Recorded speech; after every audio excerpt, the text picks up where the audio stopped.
পাঁচটা কারণে কি হয় না, জীবিকার মধ্যে বরকত হয় না, বরকত নষ্ট হয়ে যায়। এর মধ্যে এক নম্বর কারণ যেটা সেটা হলো রিবা, সুদ যুক্ত হয়ে যাওয়ার কারণে। কি কথাটা বললাম? আপনারা যদি মন চায় তাহলে এটা মনে রাখতে পারেন, এই পাঁচটা কারণ। কারণ এটা সবারই প্রয়োজন বলে আমি মনে করি। সবারই আয় ইনকাম আছে, কিন্তু এমনও মানুষ আছে আয় ইনকাম থাকার পরও অভাব পূরণ হয় না, বরকত হয় না। এই আলোচনাটা আমি মনে করি খুবই গুরুত্বপূর্ণ।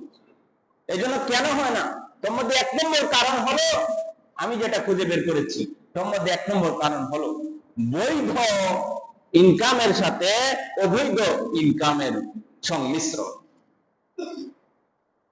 কারণ কি, এটা আমরা কোথায় পেলাম? যে রিবা বা সুদ, ঘুষ ইত্যাদি বৈধ ইনকামকে বরকত নষ্ট করে দেয়, আয় ইনকামের বরকত কমিয়ে দেয়, বরকত নষ্ট করে দেয়। এটা কোথায় পেলাম? কুরআনে পাকের এক আয়াত থেকে এটা বোঝা যায়। আল্লাহ তাআলা কুরআনে পাকে বলেছেন, ইয়ামহাকুল্লাহু রিবা ওয়া ইউরবিস সাদাকাত। এই আয়াতের অর্থটা কি? ইয়ামহাকুল্লাহু রিবা, আল্লাহ রিবাকে, সুদকে ছিন্ন বিচ্ছিন্ন করে দেন, নিশ্চিহ্ন করে দেন, মুছে দেন। অর্থাৎ সুদযুক্ত আয় ইনকাম, এটার কোনো আয় হবে, বরকত হবে না, এটা নিস্তেনাবুদ হয়ে যাবে। কুরআনে পাকের এই আয়াত থেকে বোঝা যায়। ওয়ায়ুরবিস সাদাকাত, আমরা যেটাকে বুঝি যে কাজ করলে আয় ইনকাম কমে যায়, সদকা দেওয়া, দান খয়রাত করা, আল্লাহ নিজে ঘোষণা করেছেন সদকার মাধ্যমে তোমাদের মালকে আমি বৃদ্ধি করে দিই। তো এই আয়াত থেকে কি বোঝা যাচ্ছে? আমরা বুঝতে পারছি এতটুকু কথা, যে বৈধ ইনকামের সাথে যখন অবৈধ ইনকামের সংমিশ্রণ হয়ে যাবে, তখন মাস শেষে আপনার মোটা অঙ্কের টাকা পাবেন ঠিক, বেতন পাবেন ঠিক, আপনি একজন ব্যবসায়ী হিসাবে আয় উপার্জন ভালোই হবে ঠিক, কিন্তু দেখা যাবে এটার মধ্যে বরকত পাবেন না, আপনার প্রয়োজন পূরণ হবে না, অভাব আপনার পিছু ছাড়বে না। এজন্য অনেক ছিদ্র থেকে যায় আমাদের। ব্যবসা এটা আল্লাহ তাআলার দেওয়া বড় নিয়ামত। ব্যবসা একটা হালাল উপার্জন। এত উপার্জন করি, কিন্তু দিন শেষে অভাব আমার পিছু ছাড়ে না। একটা প্রশ্ন কিন্তু আমাদের মনে থেকে যায়, অনেকেরই প্রশ্নটা, যে আয় ইনকাম তো আলহামদুলিল্লাহ করি, জীবিকা অন্বেষণ তো করি, কিন্তু মাস শেষে বেতন পাই, অভাব আমার পিছু ছাড়ে না। অর্থাৎ জীবিকার বরকত যে জিনিসটা, এটা আমি পাই না। তাহলে শোনো, আজকে হলো রিজিকের বরকত নষ্ট হয়ে যায়, মাস শেষে অনেক মোটা অঙ্কের বেতন পাওয়ার পরেও আমার অভাব পূরণ হয় না, রিজিকের মধ্যে বরকত থাকে না। কেন থাকে না, এটার উত্তর আমরা আলোচনা করব আজকে। তাহলে রিজিকের বরকত নষ্ট হয়ে যায় কি কারণে? আজকে আমরা বিষয়টা এভাবে ধরে নিতে পারি যে আমাদের আয় ইনকাম, রুজি রোজগার, জীবিকা, এই জীবিকার মধ্যে, আয় ইনকামের মধ্যে বরকত নষ্ট হয়ে যায় কেন? মাস শেষে দু হাতে কামাই করার পরও কেন আমার অভাব পূরণ হয় না? কেন আমার চাহিদা পূরণ হয় না? কি এই প্রশ্নটা অনেকের মনে আসে না? তাহলে চলুন কুরআন ও সুন্নাহর আলোকে বুঝি যে আমাদের এত পরিশ্রমের ফসল, মাস শেষে বেতন আসে ঠিক, মাস শেষে আয় ইনকাম আসে হয় ঠিক, কিন্তু বরকত পাচ্ছি না কেন? তাহলে জীবিকার বরকত নষ্ট হয়ে যায় পাঁচটি কারণে।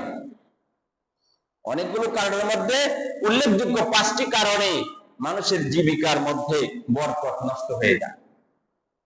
বরকত নষ্ট হয়ে যাওয়ার মানে কি? কেমনে বুঝবেন যে বরকত নষ্ট হয়ে যাচ্ছে? এটা তো চিরকুটের মাধ্যমে আপনাকে কেউ জানাবে না, ফেরেশতা তো আপনাকে জানাবে না, স্বপ্নে যুগেও আপনি দেখতে পাবেন না যে আপনার জীবিকার বরকত নষ্ট হয়ে যাচ্ছে। এটা তো আপনি কেমনে বুঝবেন? বুঝবেন হলো কিছু আলামত আছে। যেমন বরকত নষ্ট হয়ে যাওয়ার একটা বড় আলামত হলো অনেক মোটা অঙ্কের জীবিকা উপার্জন আসার পরও, মাস শেষে বেতন পাওয়ার পরও, পর্যাপ্ত পরিমাণ ইনকাম হওয়ার পরও অভাব আমার পূর্ণ হয় না। আরো লাগে এই বিষয়টা থেকে যায়, এটাই হলো বরকত নষ্ট হয়ে যাওয়ার অন্যতম কারণ। আর বরকত হওয়ার কারণ কেমন বুঝবেন? বরকত হয়েছে এটা কিভাবে বুঝবেন? বরকত হয়েছে বুঝবেন, বৈধ ইনকাম করছেন, অল্পতেই আপনার আলহামদুলিল্লাহ অনেক চাওয়া পাওয়া পূর্ণ করে দেন আল্লাহ তাআলা, এটা নাম হলো বরকত। এটা নাম বরকত। যেমন আপনারা বলে থাকেন যে হুজুরদের আয় ইনকামে কি আছে? বরকত আছে। গ্রামের এলাকায় দেখলে খুঁজে পাওয়া যাবে এমনও ইমাম সাহেব আছেন, আল্লাহু আকবার, যাদের পরিবারের সদস্য 5-6 জন, কিন্তু মাসে তার বেতন হলো 5,000। আচ্ছা, তো কেমনে চলে তারা? যদি আল্লাহ তাআলা মদদ না করতেন, আল্লাহ তাআলা শুকরিয়া এবং কানাআতের অল্পতুষ্টির গুণ তাদের মধ্যে না দিতেন, অনেক কষ্ট হয়ে যেত। বরকত যদি আল্লাহ না দিতেন, বেজায় কষ্ট হয়ে যেত তাদের। এই জন্য আল্লাহ বরকত দেন কিছু কিছু ইনকামের মধ্যে। শুধু হুজুরদের মধ্যেই দিবেন এটা তো সীমাবদ্ধ না, হুজুরদের আয় ইনকামের মধ্যেই দিবেন আল্লাহ তাআলা বরকত, আর অন্যদের বেলায় দিবেন না, বিষয়টা এমন না, সবার বেলায়।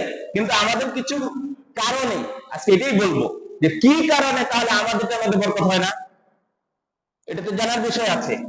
আমরা বলি যে হুজুরদের আয় ইনকামে বরকত আছে আলহামদুলিল্লাহ, কিন্তু আমাদের মধ্যে নাই কেন এটা জানতে পারছেন না আপনাদের। যদিও এখানে বলে রাখা ভালো, ইমাম সাহেবদের, মুয়াজ্জিন সাহেবদের, মসজিদের খাদেম খুদ্দামদের বেতন ব্যাপারে আরো কমিটি বৃন্দের সোচ্চার হওয়া দরকার, সোচ্চার হওয়া দরকার। আপনি এই বলে উড়িয়ে দিবেন যে হুজুরদের বরকত আছে, এই বলে উড়িয়ে দিলে এটা কিছু মানুষের ব্যাপারে দেখা যায় এটা মস্কারি করা। কমিটি বৃন্দ এটা নিয়ে মস্কারি করে, আর হুজুরদের তো বরকত আছে। আবার ইন্টারভিউ দিতে হলে, হুজুর বিয়ে শাদী করেছেন? না, বিয়ে শাদী করিনি। জান, বিয়ে শাদী না করলে চাকরি নাই। আবার যদি ওই বেতনের সময় বলা হয় যে আমার তো পরিবার আছে, বিয়ে শাদী না করলে পরিবার না থাকলে চাকরি হয় না। আবার যদি পরিবারের কথা বলা হয়, পরিবার আছে, বেতন বাড়ানো দরকার, তাহলে তখন কি বলে জানেন? আরে আপনাদের ব্যাপারে আল্লাহ এই বরকত দিন। তাহলে এটা কি হলো? মস্কারি হলো না? তো এই সমস্ত মস্কারি করাটা ঠিক না, মজা নেওয়াটা ঠিক না। সামর্থ্য যদি থাকে, ফান্ড যদি টাকাটা থাকে, তাহলে মসজিদের এই খাদেম খুদ্দামদের বেতন যথাসম্ভব বাড়িয়ে দাও। যে কথা বলছিলাম যে আমরা বলি তাদের বেতনের মধ্যে, তাদের আয় ইনকামের মধ্যে বরকত আছে, আমাদের মধ্যে নাই কেন? আজকের বিষয় এটাই যে জীবিকার মধ্যে বরকত থাকে না কেন? মাস শেষে আমাদের আয় ইনকামের মধ্যে বরকত পাই না কেন? অনেক টাকা রুজি রোজগার করি, কিন্তু অভাব কোনো পূরণ হয় না। এর মধ্যে অনেক কারণ আছে, তার মধ্যে আজকে 5টা কারণ জানবো আমরা। 5টা কারণে কি হয় না? জীবিকার মধ্যে বরকত হয় না, বরকত নষ্ট হয়ে যায়। এর মধ্যে 1 নম্বর কারণ যেটা সেটা হলো রিবা, সুদ যুক্ত হয়ে যাওয়ার কারণে। কি কথাটা বললাম? আপনারা যদি মন চায় তাহলে এটা মনে রাখতে পারেন, এই 5টা কারণ। কারণ এটা সবারই প্রয়োজন বলে আমি মনে করি। সবারই আয় ইনকাম আছে, কিন্তু এমনও মানুষ আছে আয় ইনকাম থাকার পরও অভাব পূরণ হয় না, বরকত হয় না।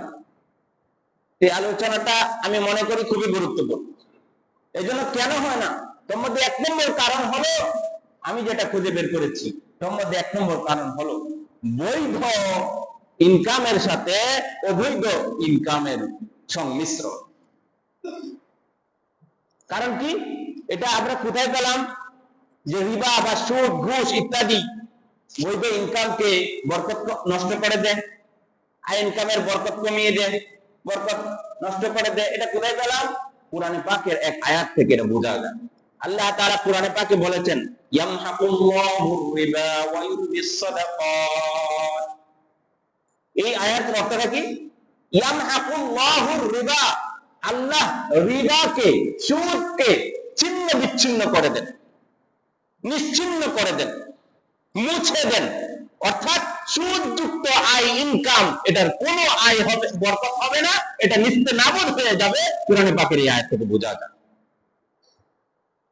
ওয়ায়ুরবিস সাদাকাত, আমরা যেটাকে বুঝি যে কাজ করলে আয় ইনকাম কমে যায়, সদকা দেওয়া, দান খেরাত করা। আল্লাহ নিজে ঘোষণা করেছেন সদকার মাধ্যমে তোমাদের মালকে আমি বৃদ্ধি করে দিই। তো এই আয়াত থেকে কি বোঝা যাচ্ছে? আমরা বুঝতে পারছি এতটুকু কথা যে বৈধ ইনকামের সাথে যখন অবৈধ ইনকামের সংমিশ্রণ হয়ে যাবে, তখন মাস শেষে আপনার মোটা অঙ্কের টাকা পাবেন ঠিক, বেতন পাবেন ঠিক, আপনি একজন ব্যবসায়ী হিসাবে আয় উপার্জন ভালোই হবে ঠিক, কিন্তু দেখা যাবে এটার মধ্যে বরকত পাবেন না, আপনার প্রয়োজন পূরণ হবে না, অভাব আপনার পিছু ছাড়বে না। এজন্য অনেক ছিদ্র থেকে যায় আমাদের। ব্যবসা এটা আল্লাহ তাআলার দেওয়া বড় নিয়ামত। ব্যবসা একটা হালাল উপার্জন।